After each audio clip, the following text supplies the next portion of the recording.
Esta é a estação do ano em que, queiramos ou não, somos compelidos a pensar no nascimento de Cristo. Considero um dos maiores absurdos sob o céu pensar que há alguma religião em guardar o dia de Natal. Não há probabilidade alguma de que nosso Salvador Jesus Cristo tenha nascido naquele dia, e sua observância é puramente de origem papal. Sem dúvida, aqueles que são católicos têm o direito de santificá-lo, mas não vejo como protestantes consistentes podem considerá-lo minimamente sagrado. No entanto, gostaria que houvesse 10 ou uma dúzia de dias de Natal no ano, pois há trabalho suficiente no mundo, e um pouco mais de descanso não faria mal aos trabalhadores. O dia de Natal é realmente uma bênção para nós, particularmente porque nos permite reunir-nos em volta da lareira da família e encontrar nossos amigos mais uma vez. Ainda assim, embora não estejamos exatamente no mesmo caminho de outras pessoas, não vejo mal algum em pensar na encarnação e no nascimento do Senhor Jesus. Não desejamos ser classificados com aqueles quem guarda o feriado com mais cuidado. O errado, do que outros o certo. Os antigos puritanos fizeram um desfile de trabalho no dia de Natal, apenas para mostrar que protestavam contra a observância dele. Mas acreditamos que eles entraram nesse protesto tão completamente, que estamos dispostos, como seus descendentes, a tomar o bem acidentalmente conferido pelo dia, e deixar suas superstições para os supersticiosos. Para prosseguir imediatamente com o que temos a dizer a vocês, notamos, primeiro, quem foi que enviou Cristo. Deus Pai aqui fala, e diz, de ti me sairá aquele que há de ser o governante em Israel. Segundo, para onde ele veio no momento de sua encarnação. Terceiro, para que ele veio? Para ser governante em Israel. Quarto, ele já tinha vindo antes? Sim, ele tinha. Cujas saídas são desde os tempos antigos, desde os tempos eternos. E, primeiro, então, quem enviou Jesus Cristo? A resposta nos é retornada pelas palavras do texto. De ti, diz Jeová, falando pela boca de Miqueias, de ti ele sairá para mim. É um pensamento doce que Jesus Cristo não tenha surgido sem a permissão, autoridade, consentimento e assistência de seu Pai. Ele foi enviado pelo Pai, para que pudesse ser o Salvador dos homens. Infelizmente, somos muito propensos a esquecer que, embora haja distinções quanto às pessoas na Trindade, não há distinções de honra, e frequentemente atribuímos a honra de nossa salvação, ou pelo menos as profundezas de sua misericórdia e a extremidade de sua benevolência, mais a Jesus Cristo do que ao Pai. Este é um erro muito grande. E se Jesus veio? Seu Pai não o enviou? Se ele foi feito uma criança, o Espírito Santo não o gerou? Se ele falou maravilhosamente, seu Pai não derramou graça em seus lábios, para que ele pudesse ser um ministro capaz da nova aliança? Se seu Pai o abandonou quando ele bebeu o cálice amargo de fel, ele não o amou ainda? E ele não, aos poucos, depois de 3 dias, o ressuscitou dos mortos, finalmente, o recebeu nas alturas, levando o cativeiro cativo? Ah!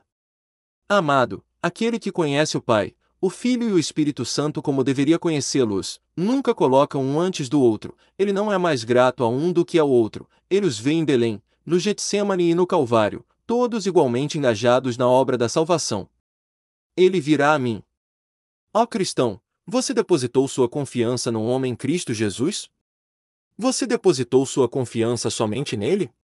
E você está unido a ele? Então acredite que você está unido ao Deus do céu, já que para o homem Cristo Jesus tu és irmão e tens comunhão mais próxima, tu estás ligado por isso a Deus o Eterno, e o ancião dos dias é teu pai e teu amigo. Ele sairá para mim.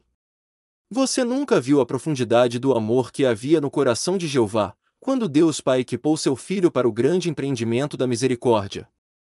Houve um dia triste no céu uma vez antes, quando Satanás caiu, e arrastou consigo 1/3 das estrelas do céu, e quando o Filho de Deus, lançando de sua grande mão direita os trovões onipotentes, lançou a tripulação rebelde ao poço da perdição. Mas se pudéssemos conceber uma tristeza no céu, esse deve ter sido um dia mais triste, quando o Filho do Altíssimo deixou o seio de seu Pai, onde ele havia se deitado antes de todos os mundos. Vai, diz o Pai, e a bênção de teu Pai sobre tua cabeça. Então venho despir-se. Como os anjos se aglomeram ao redor para ver o Filho de Deus tirar suas vestes. Ele colocou de lado sua coroa, ele disse, meu pai, eu sou o Senhor sobre todos, abençoado para sempre, mas deixarei minha coroa de lado e serei como os homens mortais são.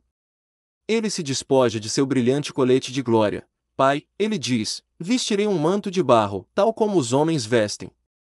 Então ele tira todas aquelas joias com as quais foi glorificado, ele deixa de lado seus mantos estrelados e mantos de luz, para se vestir com as vestes simples do camponês da Galileia. Que desvestimento solene deve ter sido! E a seguir, você pode imaginar a despedida. Os anjos atendem o Salvador pelas ruas, até que se aproximam das portas, quando um anjo clama: levantai as vossas cabeças, ó portas, e levantai-vos, ó portas eternas, e deixai passar o Rei da Glória. Ó! Acho que os anjos devem ter chorado quando perderam a companhia de Jesus, quando o sol do céu os privou de toda a sua luz. Mas eles foram atrás dele. Eles desceram com ele, e quando seu espírito entrou na carne e ele se tornou um bebê, ele foi assistido por aquela poderosa hoste de anjos, que depois de terem estado com ele na manjedoura de Belém, e o visto em segurança, deitado no peito de sua mãe, em sua jornada ascendente apareceram aos pastores e lhes disseram que ele nasceu rei dos judeus. O Pai o enviou. Contemple esse assunto. Deixe sua alma se apoderar dele, e em cada período de sua vida pense que ele sofreu o que o Pai desejou, que cada passo de sua vida foi marcado com a aprovação do grande Eu Sou. Que cada pensamento que você tenha de Jesus também esteja conectado com o Deus eterno e sempre abençoado, pois ele, diz Jeová, virá a mim. Quem o enviou, então? A resposta é: seu Pai. Agora, em segundo lugar, onde ele chegou. Uma ou duas palavras sobre Belém. Parecia adequado e correto que nosso Salvador nascesse em Belém, e isso por causa da história de Belém, do nome de Belém e da posição de Belém, pouco em Judá. Primeiro, parecia necessário que Cristo nascesse em Belém, por causa da história de Belém. Querida por todo israelita era a pequena vila de Belém. Jerusalém poderia ofuscá-la em esplendor, pois ali ficava o templo, a glória de toda a terra, e bela em situação, a alegria de toda a terra era o Monte Sião. Ainda assim, ao redor de Belém, aglomeravam-se vários incidentes que sempre a tornavam um lugar de descanso agradável para toda a mente judaica, e mesmo o cristão não pode deixar de amar Belém. A primeira menção, eu acho, que temos de Belém é triste. Ali Raquel morreu. Se você voltar para o 35º de Gênesis, você encontrará dito no versículo 16, e eles viajaram de Betel, e havia apenas um pequeno caminho para chegar a Efrata, e Raquel estava de parto, e ela teve um parto duro. E aconteceu que, quando ela estava em trabalho de parto, a parteira lhe disse: não temas, você terá este filho também. E aconteceu que, quando sua alma estava partindo, porque ela morreu, ela o chamou pelo nome de Ben-Oni, mas seu pai o chamou de Benjamim. E Raquel morreu, e foi sepultada no caminho para Efrata, que é Belém. E Jacó colocou uma coluna sobre seu túmulo, que é a coluna do túmulo de Raquel até hoje. Um incidente singular este, quase profético. Maria não poderia ter chamado seu próprio filho de Jesus, seu Ben-Oni, pois ele seria o filho de Sorro. Simeão disse a ela: sim, uma espada traspassará também a tua própria alma, para que os pensamentos de muitos corações sejam revelados. Mas enquanto ela poderia tê-lo chamado Ben-Oni, como Deus, seu pai, o chamou? Benjamim, o filho da minha mão direita. Ben-Oni era ele como homem, Benjamim quanto à sua divindade. Este pequeno incidente parece ser quase uma profecia de que Ben-Oni, Benjamim, o Senhor Jesus, deveria nascer em Belém. Mas outra mulher torna este lugar celebrado. O nome dessa mulher era Noemi. Vivia em Belém em dias posteriores, quando, talvez, a pedra que o carinho de Jacó havia levantado havia sido coberta de musgo e sua inscrição obliterada, outra mulher chamada Noemi. Ela também era uma filha da alegria, e ainda assim uma filha da amargura. Noemi era uma mulher a quem o Senhor havia amado e abençoado, mas ela teve que ir para uma terra estranha, e ela disse: não me chame Noemi, agradável, mas deixe meu nome ser chamado Mara, amarga, pois o Todo-Poderoso lidou muito amargamente comigo. No entanto, ela não estava sozinha em meio a todas as suas perdas, pois ali se uniu a ela Rute, a Moabita, cujo sangue gentil se uniria à corrente pura e imaculada do judeu, e assim daria à luz o Senhor nosso Salvador, o grande rei tanto dos judeus quanto dos gentios. Aquele belíssimo livro de Rute teve todo o seu cenário colocado em Belém. Foi em Belém que Rute saiu para recolher espigas nos campos de Boaz, foi lá que Boaz olhou para ela e ela se curvou diante de seu senhor, foi lá que seu casamento foi celebrado, e nas ruas de Belém Boaz e Rute receberam uma bênção que os tornou frutíferos, de modo que Boaz se tornou o pai de Obed, e Obed o pai de Jessé, e Jessé o pai de Davi. Esse último fato doura Belém com glória, o fato de que Davi nasceu lá, o poderoso herói que derrotou o gigante filisteu, que levou os descontentes de sua terra para longe da tirania de seu monarca e que depois, por um consentimento total de um povo disposto, foi coroado rei de Israel e Judá. Belém era uma cidade real, porque os reis foram trazidos para lá. Por menor que Belém fosse, era muito estimada, porque era como certos principados que temos na Europa, que são celebrados por nada além de trazer à luz as consortes das famílias reais da Inglaterra. Era certo, então, pela história, que Belém fosse o local de nascimento de Cristo. 2. Mas novamente, há algo no nome do lugar. Belém Efrata. A palavra Belém tem um duplo significado. Significa a casa do pão e a casa da guerra. Jesus Cristo não deveria nascer na casa do pão? Ele é o pão do seu povo, do qual eles se alimentam. Assim como nossos pais comeram maná no deserto, assim também vivemos de Jesus aqui embaixo. Famintos pelo mundo, não podemos nos alimentar de suas sombras. Suas cascas podem satisfazer o gosto suíno dos mundanos, pois eles são porcos, mas precisamos de algo mais substancial, e naquele pão abençoado do céu, feito do corpo machucado de nosso Senhor Jesus, e assado na fornalha de suas agonias, encontramos um alimento abençoado. Nenhum alimento como Jesus para a alma desanimada ou para o santo mais forte. O mais humilde da família de Deus vai a Belém por seu pão, e o homem mais forte, que come carne forte, vai a Belém por ela. Casa do pão. De onde poderia vir nossa nutrição senão de ti? Tentamos o Sinai, mas em seus declives escarpados não crescem frutos, e suas alturas espinhosas não produzem milho com o qual possamos nos alimentar. Nós nos dirigimos até o próprio Tabor, onde Cristo foi transfigurado, e ainda assim não fomos capazes de comer sua carne e beber seu sangue. Mas Belém, tu casa do pão, corretamente foste chamada, pois lá o pão da vida foi primeiro transmitido para o homem comer.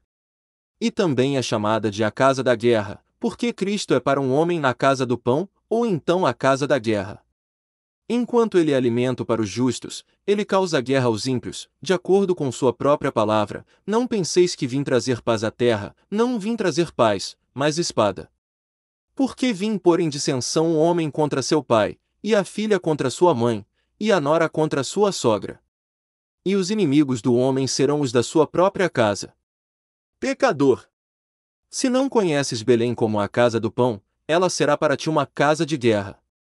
Se dos lábios de Jesus nunca beberes mel doce, se não fores como a abelha, que sorve o licor doce e delicioso da rosa de Sarom, então da mesma boca sairá contra ti uma espada de 2 gumes, e aquela boca da qual os justos tiram seu pão será para ti a boca da destruição e a causa do teu mal. Jesus de Belém, casa do pão e casa da guerra, confiamos que te conhecemos como nosso pão. Ó! Que alguns que agora estão em guerra contigo possam ouvir em seus corações, assim como em seus ouvidos, a canção, paz na terra e misericórdia suave. Deus e pecadores reconciliados. E agora para aquela palavra Efrata, esse era o antigo nome do lugar que os judeus retinham e amavam.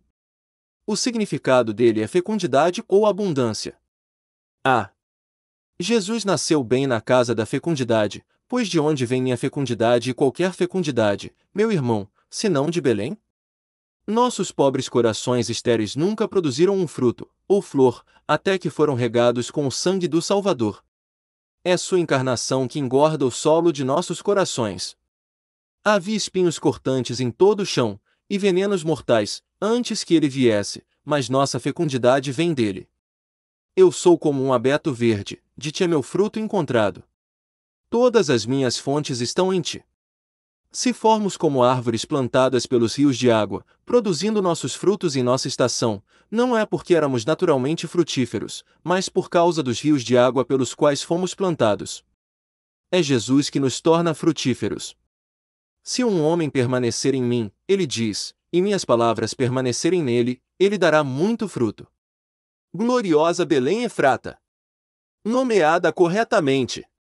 Casa frutífera de pão, a casa de provisão abundante para o povo de Deus.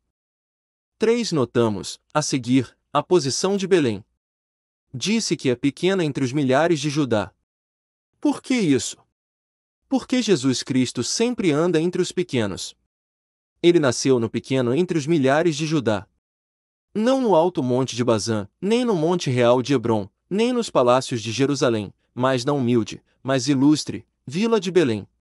Há uma passagem em Zacarias que nos ensina uma lição. É dito que o homem no cavalo vermelho estava entre as murtas.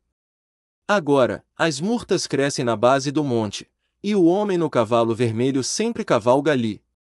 Ele não cavalga no topo da montanha, ele cavalga entre os humildes de coração. Com este habitarei, diz o Senhor, com o que é humilde e contrito de espírito, e que treme da minha palavra.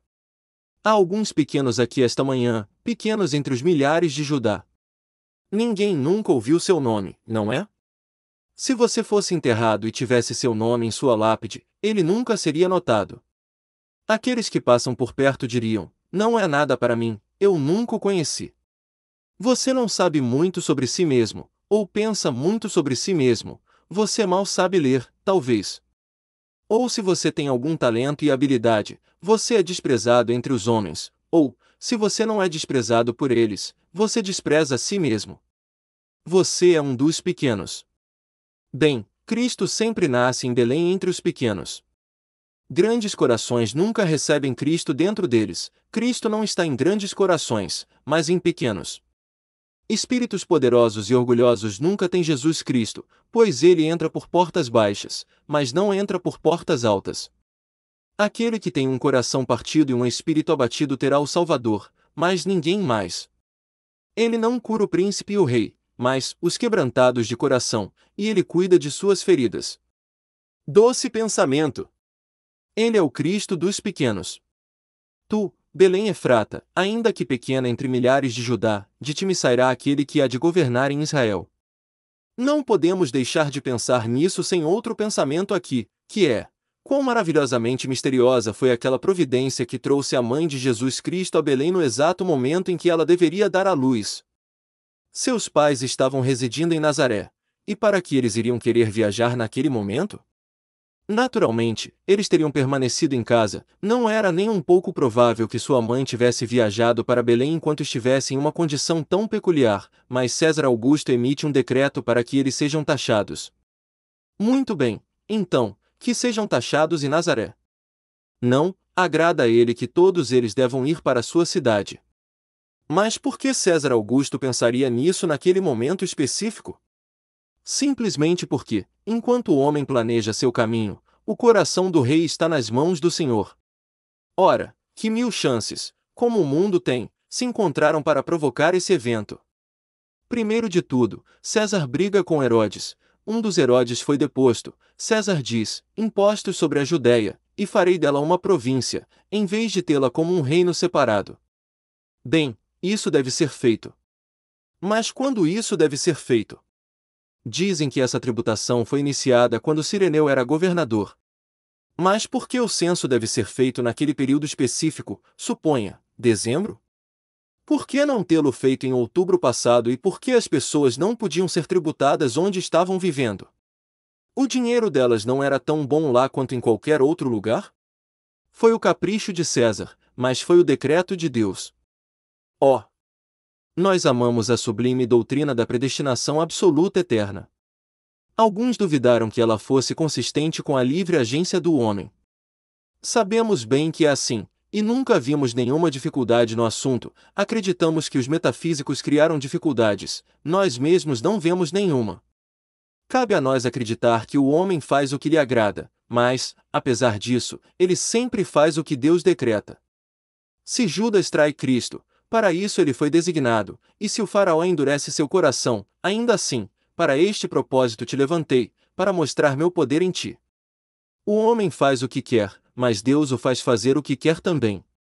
Não, Não somente a vontade do homem está sob a predestinação absoluta de Jeová, mas todas as coisas, grandes ou pequenas, são dele.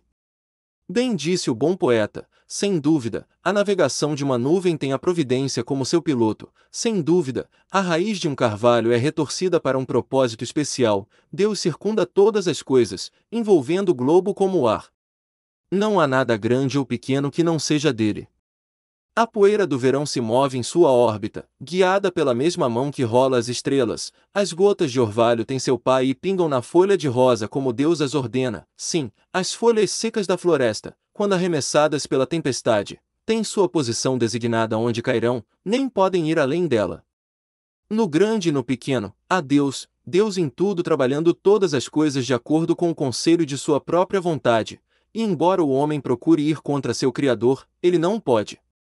Deus limitou o mar com uma barreira de areia, e se o mar se erguer onda após onda, ainda assim não excederá seu canal designado. Tudo é de Deus, e a Ele. Que guia as estrelas e dá asas aos pardais, que governa os planetas e ainda move os átomos, que fala trovões e ainda sussurra zefiros, a Ele seja glória, pois a Deus em tudo. Isso nos leva ao terceiro ponto: para que veio Jesus? Ele veio para ser governante em Israel. Uma coisa muito singular é esta, que se disse que Jesus Cristo nasceu rei dos judeus. Muito poucos já nasceram rei. Os homens nascem príncipes, mas raramente nascem reis. Não creio que você possa encontrar um exemplo na história em que qualquer criança tenha nascido rei. Ele era o príncipe de Gales, talvez, e teve que esperar vários anos, até que seu pai morresse, e então o transformaram em rei, colocando uma coroa em sua cabeça, e um crisma sagrado, e outras coisas tolas, mas ele não nasceu rei. Não me lembro de ninguém que tenha nascido rei, exceto Jesus, e há um significado enfático naquele verso que cantamos: nasceu teu povo para libertar, nasceu uma criança, e ainda assim um rei. No momento em que ele veio à terra, ele era um rei. Ele não esperou até a maioridade para poder tomar seu império, mas assim que seus olhos saudaram o sol, ele era um rei. A partir do momento em que suas pequenas mãos agarraram qualquer coisa, elas agarraram um cetro. Assim que seu pulso bateu, e seu sangue começou a fluir, seu coração bateu majestosamente, e seu pulso bateu uma medida imperial, e seu sangue fluiu em uma corrente real. Ele nasceu um rei. Ele veio para ser governante em Israel. Diz alguém, então ele veio em vão, pois pouco exerceu seu governo. Ele veio para os seus, e os seus não o receberam. Ele veio a Israel e não era seu governante, mas foi desprezado e rejeitado pelos homens. Rejeitado por todos eles e abandonado por Israel, a quem veio. Sim, mas nem todos são Israel que são de Israel, nem porque são a semente de Abraão serão todos chamados. Não. Ele não é o governante de Israel segundo a carne, mas é o governante de Israel segundo o Espírito. Muitos desses o obedeceram.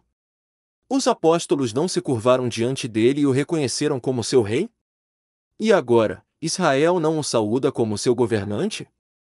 Não reconhecem toda a semente de Abraão segundo o Espírito, mesmo todos os fiéis, pois ele é o Pai dos fiéis, que a Cristo pertencem os escudos dos poderosos, pois ele é o Rei de toda a terra. Ele não governa sobre Israel? Sim, em verdade ele o faz, e aqueles que não são governados por Cristo não são de Israel. Ele veio para ser um governante sobre Israel. Meu irmão, você se submeteu ao domínio de Jesus? Ele é governante em teu coração, ou não?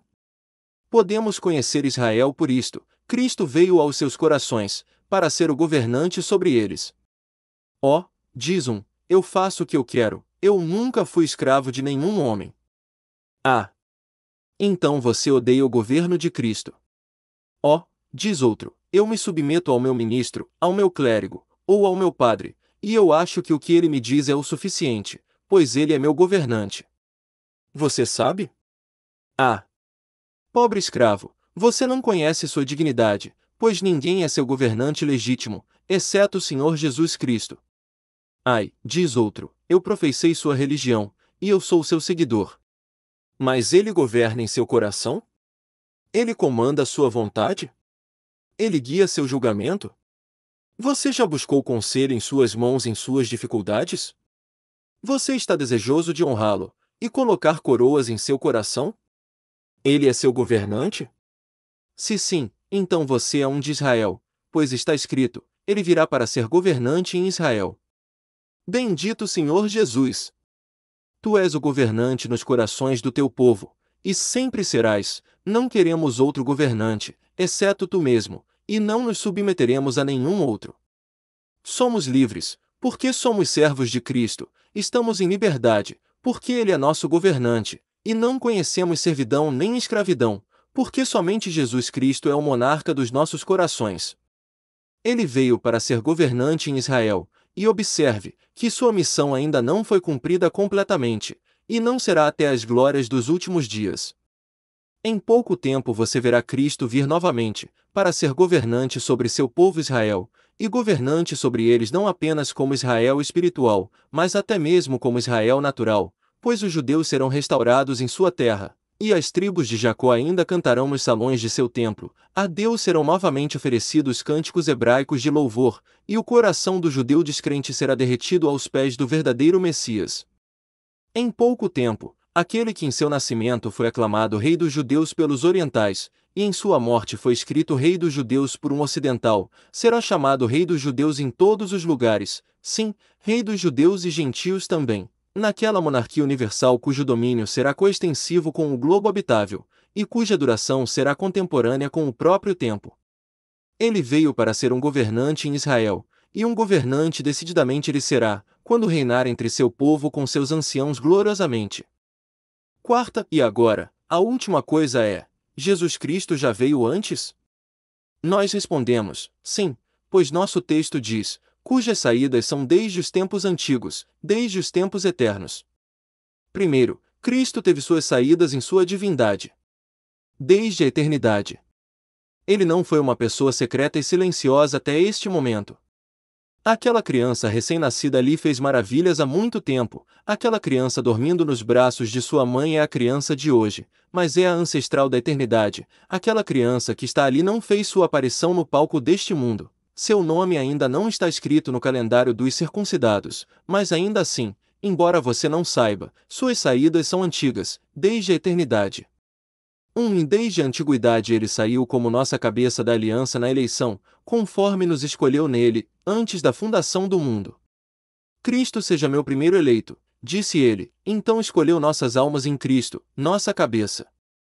2. Ele teve saídas para seu povo, como seu representante diante do trono, mesmo antes de serem gerados no mundo. Foi desde a eternidade que seus dedos poderosos agarraram a caneta, o estilete das eras, e escreveram seu próprio nome, o nome do eterno Filho de Deus. Foi desde a eternidade que ele assinou o pacto com seu Pai, que ele pagaria sangue por sangue, ferimento por ferimento, sofrimento por sofrimento, agonia por agonia e morte por morte, em favor de seu povo. Foi desde a eternidade que ele se entregou, sem uma palavra murmurante, para que do alto de sua cabeça até a sola de seu pé ele pudesse suar sangue, para que ele pudesse ser cuspido, perfurado, zombado, despedaçado, sofrer a dor da morte e as agonias da cruz. Suas saídas como nossa fiança foram desde a eternidade. Pare, minha alma, e maravilhe-se. Você teve saídas na pessoa de Jesus desde a eternidade. Não somente quando nasceste no mundo Cristo te amou, mas suas delícias estavam com os filhos dos homens antes que houvesse quaisquer filhos dos homens. Muitas vezes ele pensava neles, de eternidade a eternidade ele tinha colocado sua afeição sobre eles. O que? Crente, ele tem estado tanto tempo sobre a tua salvação, e ele não a realizará? Ele tem estado desde a eternidade para me salvar, e ele me perderá agora? O que? Ele me teve em sua mão, como sua joia preciosa, e ele agora me deixará escorregar entre seus dedos preciosos? Ele me escolheu antes que as montanhas fossem trazidas à tona, ou os canais do abismo escavados, e ele me perderá agora? Impossível! Meu nome, das palmas de suas mãos, a eternidade não pode apagar, impresso em seu coração, ele permanece, em marcas de graça indelével. Tenho certeza de que ele não me amaria por tanto tempo e depois deixaria de me amar. Se ele pretendesse se cansar de mim, já teria se cansado de mim muito antes. Se ele não tivesse me amado com um amor tão profundo quanto o inferno e tão indizível quanto a sepultura, se ele não tivesse me entregado todo o seu coração, tenho certeza de que ele teria se afastado de mim há muito tempo. Ele sabia o que eu seria e teve tempo suficiente para pensar nisso, mas eu sou sua escolha e isso é um fim, indigna como eu sou, não cabe a mim reclamar, se ele estiver contente comigo. Mas ele está contente comigo, ele deve estar contente comigo, pois ele me conhece há tempo suficiente para conhecer meus defeitos. Ele me conhecia antes que eu me conhecesse, sim, ele me conhecia antes que eu fosse eu mesma. Muito antes de meus membros serem formados, eles foram escritos em seu livro, quando ainda não havia nenhum deles, seus olhos de afeição estavam fixos neles. Ele sabia o quão mal eu agiria com ele, ainda assim, ele continuou a me amar, seu amor em tempos passados me proíbe de pensar. Ele vai me deixar finalmente em apuros para afundar. Não, já que as suas saídas eram desde os tempos antigos, elas serão para a eternidade. Em segundo lugar, cremos que Cristo surgiu desde a antiguidade, até mesmo para os homens, de modo que os homens o contemplaram.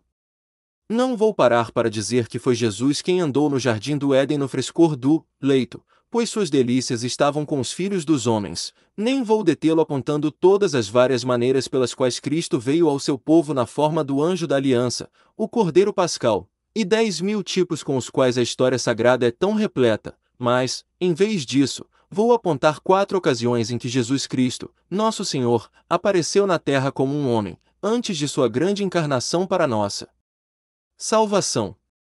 E, primeiro, peço que o encaminhe ao capítulo 18 de Gênesis, onde Jesus Cristo apareceu a Abraão, de quem lemos: o Senhor lhe apareceu nas planícies de Manre, e ele se sentou na porta da tenda no calor do dia, e ele levantou os olhos e olhou, e eis que 3 homens estavam ao lado dele, e quando ele os viu, correu ao seu encontro da porta da tenda e se curvou em direção ao chão.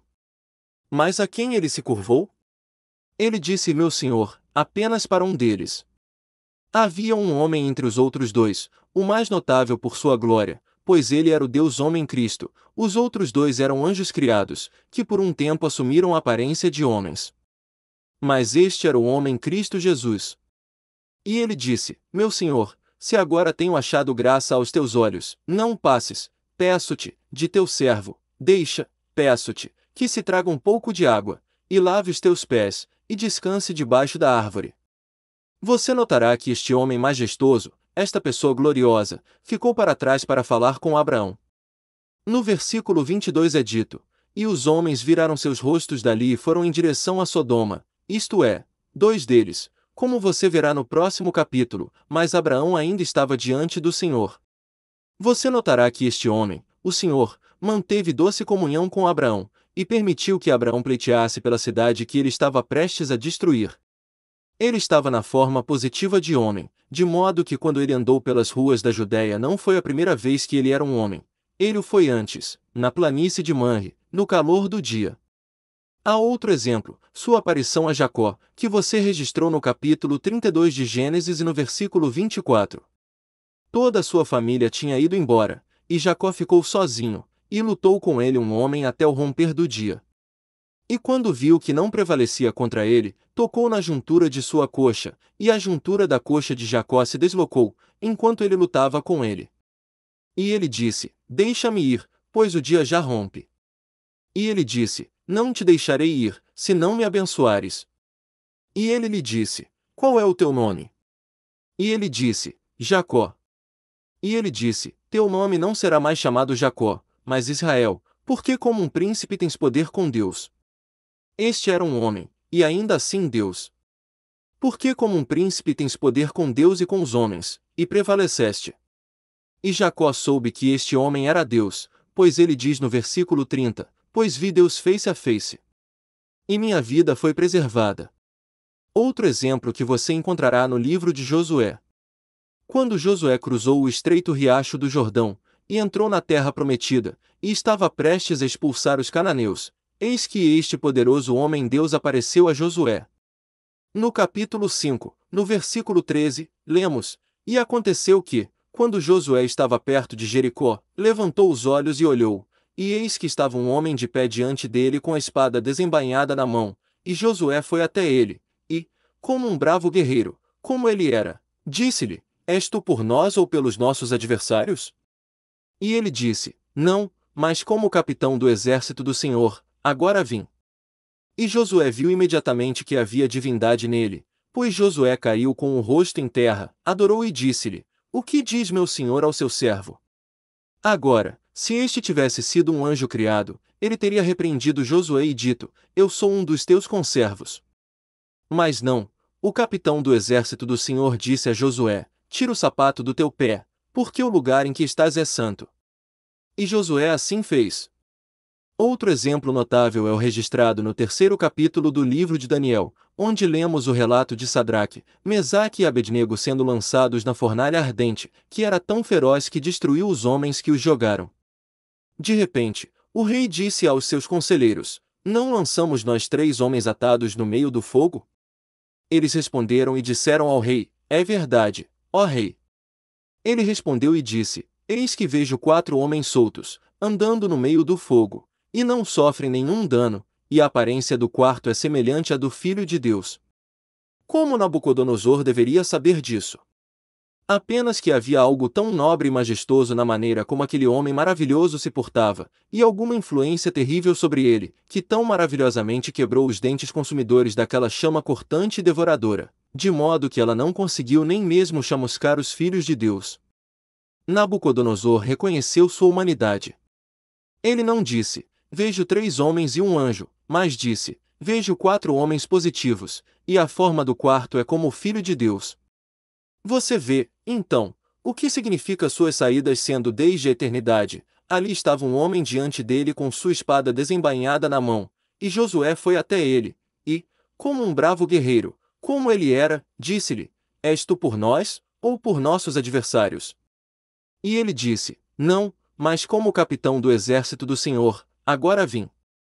E Josué viu imediatamente que havia divindade nele, pois Josué caiu sobre seu rosto na terra, e adorou, e disse-lhe: O que diz meu senhor ao seu servo?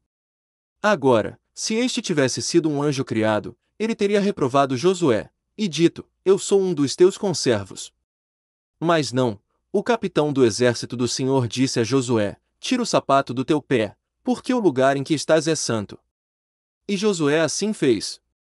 Outro exemplo notável é o registrado no terceiro capítulo do livro de Daniel, onde lemos o relato de Sadraque, Mesaque e Abednego sendo lançados na fornalha ardente, que era tão feroz que destruiu os homens que os jogaram. De repente, o rei disse aos seus conselheiros: Não lançamos nós 3 homens atados no meio do fogo? Eles responderam e disseram ao rei: É verdade, ó rei. Ele respondeu e disse: Eis que vejo 4 homens soltos, andando no meio do fogo, e não sofrem nenhum dano, e a aparência do quarto é semelhante à do Filho de Deus. Como Nabucodonosor deveria saber disso? Apenas que havia algo tão nobre e majestoso na maneira como aquele homem maravilhoso se portava, e alguma influência terrível sobre ele, que tão maravilhosamente quebrou os dentes consumidores daquela chama cortante e devoradora, de modo que ela não conseguiu nem mesmo chamuscar os filhos de Deus. Nabucodonosor reconheceu sua humanidade. Ele não disse: Vejo 3 homens e um anjo, mas disse: Vejo 4 homens positivos, e a forma do quarto é como o Filho de Deus. Você vê, então, o que significa suas saídas sendo desde a eternidade. Ali estava um homem diante dele com sua espada desembainhada na mão, e Josué foi até ele, e, como um bravo guerreiro, como ele era, disse-lhe: És tu por nós, ou por nossos adversários? E ele disse: Não, mas como capitão do exército do Senhor, agora vim. E Josué viu imediatamente que havia divindade nele, pois Josué caiu sobre seu rosto na terra, e adorou, e disse-lhe: O que diz meu senhor ao seu servo? Agora, se este tivesse sido um anjo criado, ele teria reprovado Josué, e dito: Eu sou um dos teus conservos. Mas não, o capitão do exército do Senhor disse a Josué: Tira o sapato do teu pé, porque o lugar em que estás é santo. E Josué assim fez. Outro exemplo notável é o registrado no terceiro capítulo do livro de Daniel, onde lemos o relato de Sadraque, Mesaque e Abednego sendo lançados na fornalha ardente, que era tão feroz que destruiu os homens que os jogaram. De repente, o rei disse aos seus conselheiros: Não lançamos nós 3 homens atados no meio do fogo? Eles responderam e disseram ao rei: É verdade, ó rei. Ele respondeu e disse: Eis que vejo 4 homens soltos, andando no meio do fogo, e não sofrem nenhum dano, e a aparência do quarto é semelhante à do Filho de Deus. Como Nabucodonosor deveria saber disso?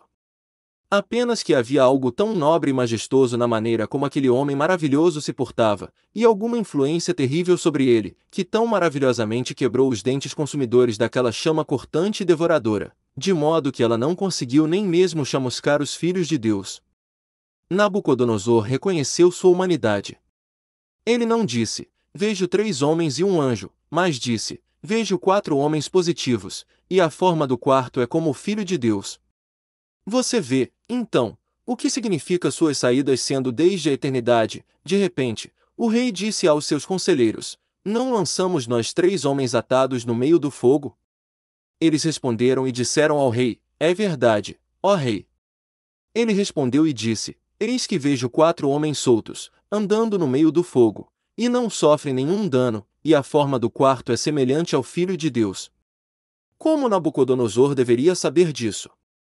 Apenas que havia algo tão nobre e majestoso na maneira como aquele homem maravilhoso se portava, e alguma influência terrível sobre ele, que tão maravilhosamente quebrou os dentes consumidores daquela chama cortante e devoradora, de modo que ela não pôde nem mesmo chamuscar os filhos de Deus. Nabucodonosor reconheceu sua humanidade. Ele não disse, vejo 3 homens e um anjo, mas disse, vejo 4 homens positivos, e a forma do quarto é semelhante ao Filho de Deus. Você vê, então, o que significa suas saídas sendo desde a eternidade. Observe por um momento aqui, que cada uma dessas 4 grandes ocorrências aconteceu aos santos quando eles estavam engajados em um dever muito eminente, ou quando estavam prestes a se engajar nele. Jesus Cristo não aparece aos seus santos todos os dias. Ele não veio ver Jacó até que ele estivesse em aflição, ele não visitou Josué antes que ele estivesse prestes a se engajar em uma guerra justa. É somente em épocas extraordinárias que Cristo se manifesta assim ao seu povo. Quando Abraão intercedeu por Sodoma, Jesus estava com ele, pois um dos mais altos e nobres empregos de um cristão é o da intercessão, e é quando ele está tão engajado que ele provavelmente obterá uma visão de Cristo. Jacó estava engajado em luta, e isso é uma parte do dever de um cristão que alguns de vocês nunca alcançaram, consequentemente, vocês não têm muitas visitas de Jesus.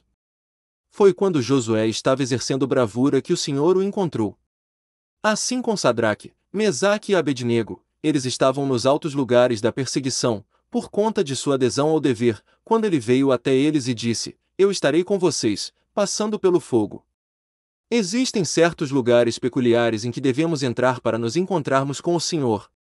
Devemos estar em grandes dificuldades, como Jacó, devemos estar em grande trabalho, como Josué. Devemos ter grande fé intercessora, como Abraão, devemos ser firmes no cumprimento do dever, como Sadraque, Mesaque e Abednego. Ou então não conheceremos aquele cujas saídas foram desde os tempos antigos, desde a eternidade, ou, se o conhecermos, não seremos capazes de compreender com todos os santos qual é a altura, e a profundidade, e o comprimento, e a largura do amor de Cristo, que excede todo o conhecimento doce Senhor Jesus. Tu cujas saídas foram desde os tempos antigos, mesmo desde a eternidade, tu não deixaste tuas saídas ainda. Ó! Que tu saísses hoje, para animar os fracos, para ajudar os cansados, para curar nossas feridas, para confortar nossas angústias. Sai, nós te imploramos, para conquistar pecadores, para subjugar corações duros, para quebrar os portões de ferro das luxúrias dos pecadores, e cortar as barras de ferro de seus senhores em pedaços. Ó Jesus! Sai, e quando saíres, venha a mim. Eu sou um pecador endurecido? Venha a mim, eu te quero, ó. Que a tua graça subjugue meu coração, eu também quero ser levado em triunfo, um cativo voluntário ao meu Senhor, para cantar as honras da tua palavra. Pobre pecador! Cristo ainda não saiu. E quando ele sai, lembre-se, ele vai para Belém. Você tem uma Belém em seu coração? Você é pequeno? Irá até você ainda. Vá para casa e busque-o por meio de oração fervorosa. Se você foi feito chorar por causa do pecado, e se acha muito pequeno para ser notado, vá para casa, pequeno. Jesus vem para os pequenos, suas saídas eram antigas, e ele está saindo agora. Ele virá para sua pobre casa velha, ele virá para seu pobre coração miserável, ele virá, embora você esteja na pobreza, e vestido em trapos, embora você esteja destituído, atormentado e aflito, ele virá, pois suas saídas são antigas, desde a eternidade. Confie nele, confie nele, confie nele, e ele irá para habitar em seu coração para sempre.